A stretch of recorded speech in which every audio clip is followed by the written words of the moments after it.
Barroca, primeiro, muito obrigado aí por atender a gente aqui. A gente sabe que não é um momento simples, né? Não é um momento comum aí para todo mundo, por isso a gente agradece bastante. E eu queria até que você começasse justamente por isso.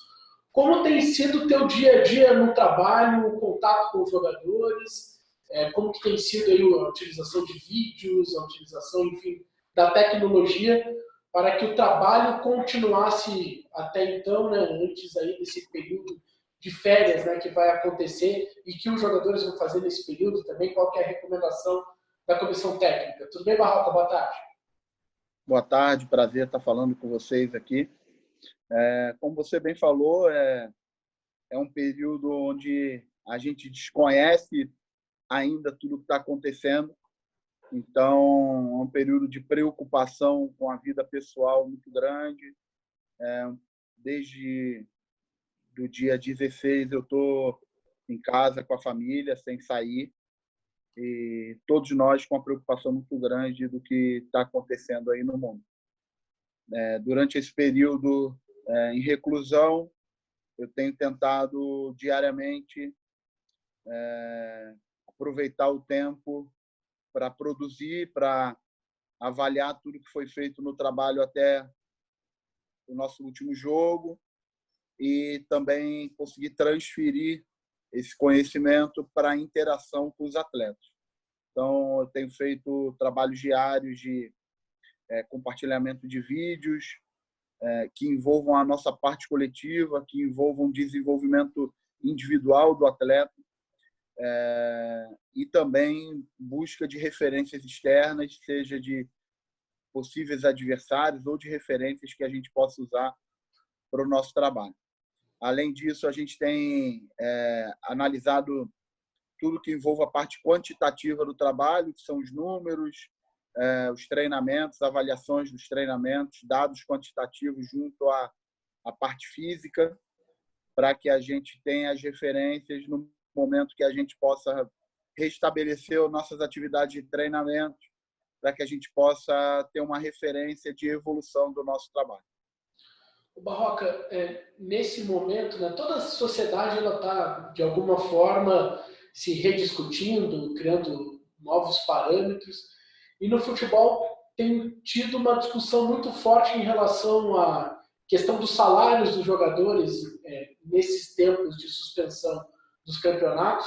Você, como um profissional, né, como que enxerga essa questão, principalmente dos salários, da remuneração? A diretoria do Curitiba já se posicionou dizendo que isso não será alterado, mas de maneira geral, como profissional do futebol, como que você vê toda essa questão em tempos de crise? Então, eu sou um profissional formado em clube-empresa. Né? A minha principal formação ela vem de clube-empresa. E eu fui educado de uma forma a sempre valorizar a instituição na frente dos indivíduos.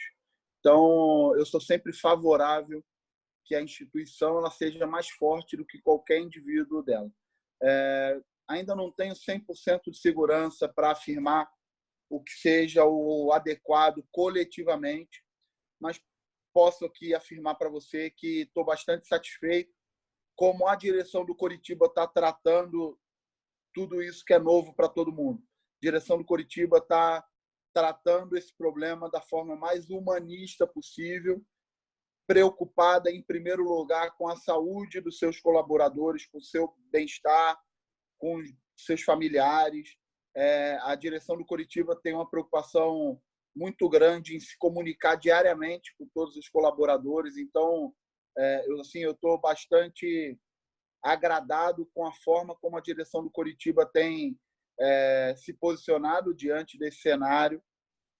E, assim, sinceramente, entendo que a gente vai precisar de um prazo maior para ver de que forma tudo vai se restabelecer, primeiro pensando na vida normal e depois pensar no lado desportivo, para aí sim a gente ter uma referência e poder opinar sobre todas essas questões assim mais específicas.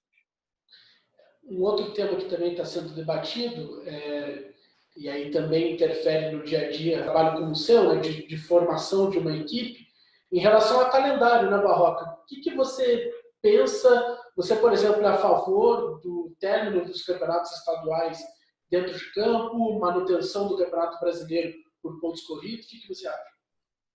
Então, o meu pensamento é o seguinte: eu acho que a gente não consegue, nesse momento, falar de calendário sem passar antes pelo processo primário, que é voltar a trabalhar sem que nenhuma pessoa que esteja envolvida no âmbito, nesse cenário esportivo, corra risco. E aí eu estou falando de torcedores, eu estou falando de colaboradores, eu estou falando dos jogadores, eu estou falando de todo mundo que, de alguma forma, esteja envolvido nisso. Então, eu não me sinto hoje preparado em falar em calendário sem ter uma certeza absoluta que no nosso retorno, seja ele quando for, a gente vai estar 100% seguro e focado apenas no lado desportivo. Eu tive a experiência de jogar esse último jogo, de participar desse jogo contra o Atlético Paranaense, e que foi um cenário extremamente atípico, não só por não ter público, mas por eu ter uma percepção que todos os envolvidos não estavam, naquele momento, focados 100% no lado desportivo. Nenhum de nós estávamos 100% focados no lado desportivo. E isso aí, assim, eu acho que tem que ser o ponto-chave, por isso que eu acabei de fazer um elogio à direção do Coritiba. A direção do Coritiba está muito preocupada com isso. Tanto que não tem se falado tanto em projeções, em término de campeonato estadual. É óbvio que, se eu pudesse ser consultado, eu gostaria que a competição ela terminasse da forma mais justa dentro de campo, com as equipes podendo se enfrentar dentro daquilo que foi combinado antes, né? Mas, em primeiro lugar, hoje, o principal está a saúde e a segurança de todo mundo que está envolvido. Eu acho que a gente não, nesse momento, a gente ainda não é capaz de falar em calendário, de falar no lado desportivo, sem a gente ter a segurança que os envolvidos vão estar tranquilos para pensar apenas no lado desportivo. O Barroco, você falou, né, na primeira resposta ali sobre o teu trabalho de assistir todos os jogos, avaliar dados, informações que você tem acesso. Revendo esses 12 jogos da temporada, você mais reforçou convicções ou mudou alguma análise assistindo de novo as partidas? Queria saber qual que é a tua percepção agora, né, do que você assistiu, pontos positivos, pontos que o time pode melhorar ainda. Então, eu acho que eu posso te responder fazendo uma linha do tempo. Eu vim para o Coritiba com um objetivo muito claro da direção com relação ao meu trabalho, que era uma mudança de forma de jogar, uma mudança de paradigma, pensando que o Coritiba viveria um novo momento em 2020. No primeiro momento do trabalho, eu dividi o trabalho em etapas, deixei muito claro isso quando cheguei. E no primeiro momento, a gente conseguiu, de uma forma até rápida, na minha visão, com chegada de jogadores, com muitos jogadores em departamento médico e com a manutenção dos jogadores que estavam na Série B, mas que jogavam de uma outra forma. Eu entendo que a gente conseguiu, de uma forma até rápida, virar esse chip e mudar a forma de jogar, mudar a ideia central do trabalho. Passando esse primeiro momento, a gente tinha um jogo eliminatório que era bastante importante para o clube, que era o jogo da Copa do Brasil, e que a gente passou por um insucesso inesperado. A gente se preparou bastante, tinha uma expectativa muito alta por aquele momento, e infelizmente a gente não conseguiu o resultado no nosso jogo eliminatório da Copa do Brasil. Depois desse jogo, dessa eliminação, na minha visão, a gente passou por um momento de instabilidade ali de 7 a 10 dias, tanto que a gente perdeu o nosso jogo seguinte no Campeonato Paranaense. A gente passou por um período ali de instabilidade e depois a gente reestabeleceu esse processo depois do jogo do Cianorte até o nosso último jogo. Eu entendo que a gente voltou a restabelecer um processo de crescimento e a gente vinha em um processo de crescimento, na minha opinião, chegando em um momento de definição do Campeonato Paranaense e de proximidade do Campeonato Brasileiro, tendo jogadores importantes que estavam machucados voltando, aumentando o nível de equilíbrio de performance com menos gols sofridos, maiores chances criadas, mais gols feitos, uma competição interna mais fortalecida com 2, 3 jogadores na mesma posição em um nível melhor, e a gente teve esse processo interrompido. Então, eu acredito que a gente vinha em um processo agora, depois do jogo do Cianorte, em um processo de evolução. Acredito que no nosso retorno a gente vai restabelecer esse processo de evolução. Ainda não temos uma referência de como isso vai acontecer, porque nós não temos ainda um calendário para mensurar isso quantitativamente. Então, a forma que a gente está tendo de se desenvolver, no meu caso, da parte técnica e tática, é retroalimentar tudo que fizemos de forma positiva com os atletas através de vídeo, de conferência, de comunicação, escutando o feedback deles, para que a gente, no momento que tem a possibilidade de voltar aos trabalhos, efetivamente, que a gente consiga continuar tentando dar esse salto de qualidade, sabendo que a gente vai enfrentar desafios importantes aí pela frente. Você falou, né, Barroca, sobre essa questão da ruptura da forma de jogar. O Curitiba até tem um elenco parecido com o do ano passado, mas com outro tipo de ideia de jogo, né? Os jogadores são estimulados de outra maneira. Assistindo os vídeos, assim, o que você olhou e falou, cara, isso tá bacana, pô, meu time é dominante, tá conseguindo controlar completamente o adversário. O que você assistiu aí em casa no Rio de Janeiro e falou, pô, isso tá bacana? Então, eu entendo que rapidamente a gente conseguiu pegar 2 conceitos que são muito importantes na minha forma de pensar nessa mudança de chave, que é ter o controle do jogo através da maior parte do tempo tendo a bola e ter uma ação de pressão imediata quando não se tem a bola, para o mais rápido possível voltar a ter a bola. Os números da gente, frios, quantitativos, eles mostram isso de uma maneira assim bastante acentuada. Só que chegou um determinado momento em que a gente estava com dificuldade de transformar esse controle da bola em efetividade, em oportunidades de gol, em chances criadas, em escanteios. A gente vinha enfrentando adversários jogando muito atrás e mesmo assim a gente não estava conseguindo transformar isso da forma com que eu gostaria, esse controle em efetividade. E concluindo ainda nesse sentido, a gente vinha encontrando adversários jogando muito atrás, jogando apenas no nosso erro, chegando muito pouco no nosso gol e mesmo assim incomodando a gente, fazendo gols na gente em poucas oportunidades. Então, eu entendo que desde o jogo do Cianorte a gente vem em um crescimento. Nos últimos 4 jogos, a gente sofreu 1 gol apenas, que foi no pênalti contra o Toledo.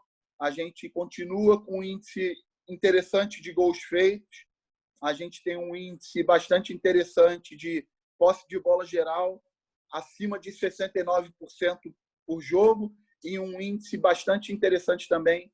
E nas 12 partidas que fizemos, em todas elas, a gente tem mais do que o dobro de posse de bola no campo de ataque em todos os adversários. Então, todos esses são indicativos de um controle de jogo. Eu costumo falar que a gente controla o jogo de diversas formas. Um é tendo a bola mais tempo, a outra é tendo a bola mais no campo de ataque, a outra são os números de definição, é você tendo mais finalizações, mais escanteios, mais faltas próximas à área que o seu adversário. E a última é o jogo sendo jogado a maior parte do tempo mais no campo do adversário do que no seu campo. Eu entendo que o Coritiba, se a gente for analisar os números, em todos esses números a gente vem crescendo, a gente vem se mantendo linear. Só que em um determinado momento dessa nossa temporada, acredito que ali próximo do jogo do Manaus, a gente passou a sofrer muito com adversários que vinham jogando nosso erro e vinham nos incomodando, fazendo gols na gente em poucas oportunidades que criavam. O Barroca, a torcida do Curitiba faz uma brincadeira, né, com o estilo de jogo do time, que eles falam assim, ó, agora o barroquismo está funcionando. Já recebeu essa brincadeira em rede social, em WhatsApp, porque a torcida brinca, ó, o barroquismo vai dar certo. Isso é uma brincadeira que a torcida do Botafogo já fazia aqui no Rio. Eles acho que acredito que a torcida do Coritiba pegou isso também. E, na verdade, o que chamam de barroquismo nada mais é do que, na minha visão, fazer com que o jogador do Coritiba tenha sempre coragem para jogar um jogo de protagonismo, um jogo que dê orgulho do torcedor sair de casa e assistir a equipe no estádio. a gente tem como ganhar, perder e empatar de todas as formas, né? E eu, particularmente, acredito muito em um jogo em que o jogador de futebol ele vai ter orgulho de realizar, um jogo que valorize a individualidade do jogador e que faça o torcedor do Coritiba ter orgulho de ver a sua equipe jogar daquela forma, independente se está jogando em casa ou fora, independente se está jogando contra qualquer adversário. O torcedor do Coritiba ele tem que olhar aquela equipe e saber que os jogadores vão para campo buscar sempre a vitória, com coragem, com protagonismo, com ímpeto. E assim, isso é uma forma como eu penso a vida, não só o futebol. Espero que a gente consiga transformar esse sentimento que eu tenho, que eu quero que os jogadores tenham, mas principalmente que o torcedor do Coritiba vá a campo com esse sentimento. Pô, que legal, que legal. Ô Barroca, ainda sobre essa parte do jogo, né, do seu modelo, do barroquismo, que a torcida gosta de brincar, me chamou a atenção quando você falou sobre algumas referências que você dá para os jogadores, referências externas, né, provavelmente de comportamentos individuais e coletivos. Dá para você contar alguma aí para a gente? Eu posso contar uma que eu busquei essa semana. A gente provavelmente, quando retornar ao Campeonato Brasileiro, a gente vai estrear contra o Internacional.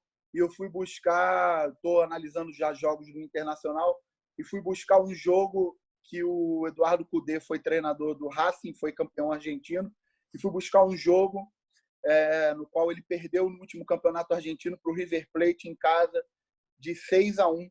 Um jogo totalmente atípico. E fui estudar esse jogo e fui ver alguns comportamentos que o River Plate teve diante do Racing, campeão argentino do Cudê. Separei diversos momentos e lances e debati esses momentos e esses lances com alguns jogadores. Então, assim, eu tento sempre buscar referências de equipes de ponta que possam estar tendo comportamentos que eu quero que a minha equipe tenha, né? Eu acho que isso aí é uma forma de reforçar positivamente os atletas. Eu também uso muito as referências internas de treinamento e de jogo. Eu filmo todos os treinamentos e faço questão de dar o feedback aos atletas daquilo que eles vêm fazendo nos treinamentos e em jogos também. Na parte de treinamentos e de jogos, eu utilizo muito tanto nos comportamentos coletivos como nos comportamentos individuais. Eu acho que o jogador de futebol ele gosta de se enxergar dentro do modelo. Isso é muito importante também para a minha relação treinador com o jogador. É muito importante isso.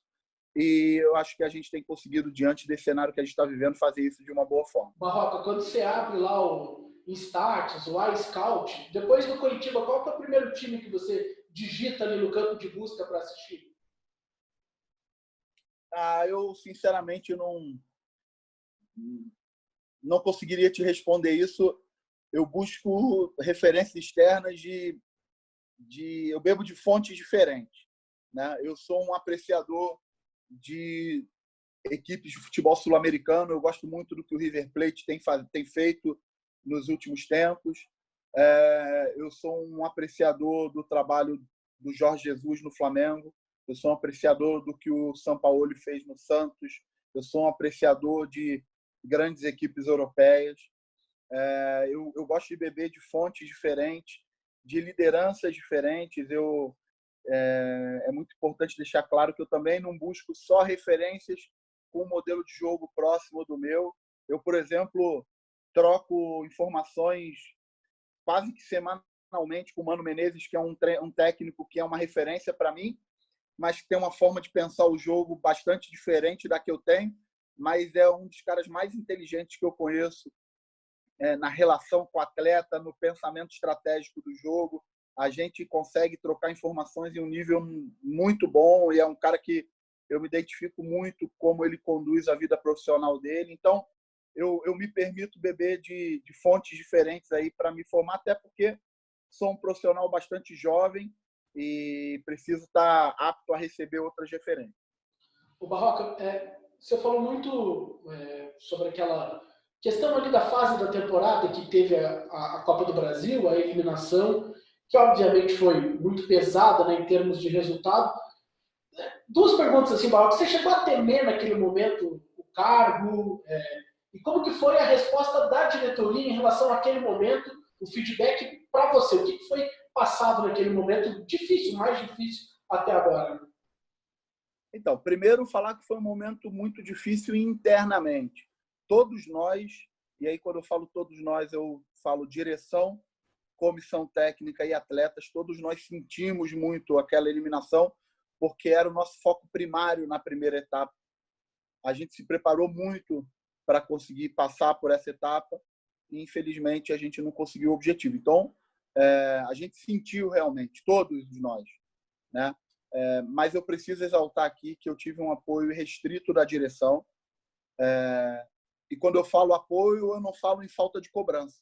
Houve muita cobrança da direção com a comissão técnica, da comissão técnica com os atletas, entre os atletas. Então, a gente se cobrou num nível muito alto, mas em um nível que a gente pode falar que é uma cobrança para crescimento e não uma cobrança para destruição. A gente conseguiu se cobrar para crescimento e, assim, eu não tenho a menor dúvida que lá na frente, essa experiência que a gente viveu, que foi uma experiência assim muito ruim desportivamente, né?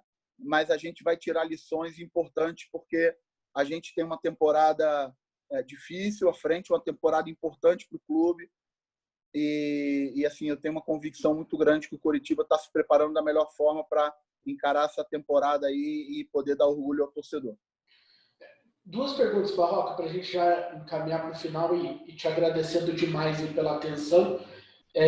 Primeiro sobre reforços, assim, o que você imagina da quantidade para a Série A? O que tem sido conversado internamente, Barroca?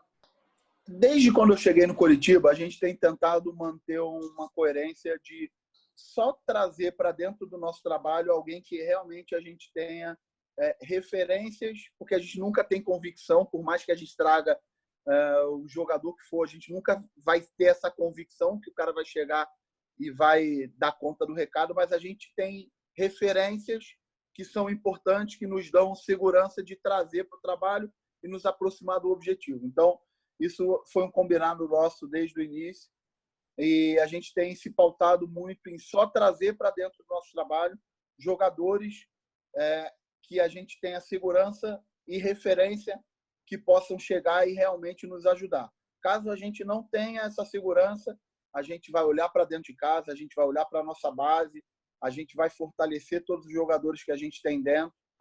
Mas eu tenho uma expectativa muito grande que as coisas vão caminhar bem, que a gente vai conseguir se reforçar, que a gente vai conseguir equilibrar ainda mais o nosso elenco para fazer um grande campeonato brasileiro.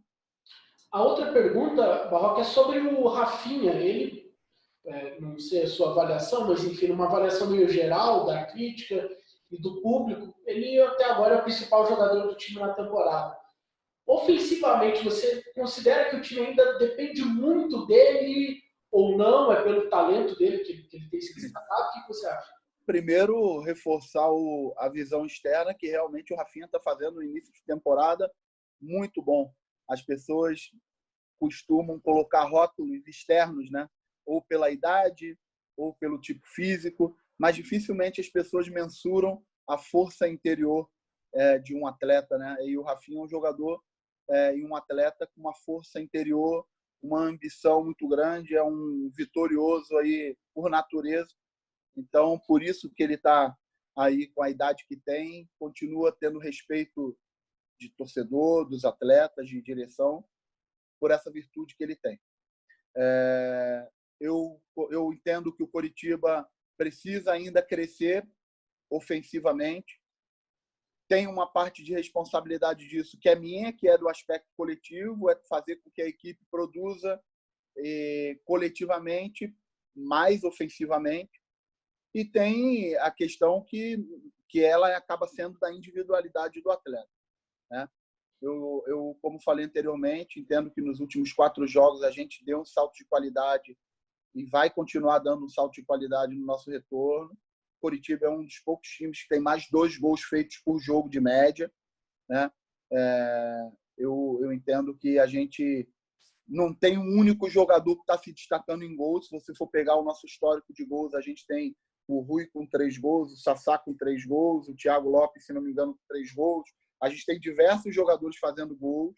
Então, o Coritiba hoje ele não tem uma dependência de um atleta apenas na questão da definição, mas é evidente que a gente precisa melhorar coletivamente e individualmente para a gente encarar um campeonato brasileiro que todos nós sabemos que ele é muito difícil.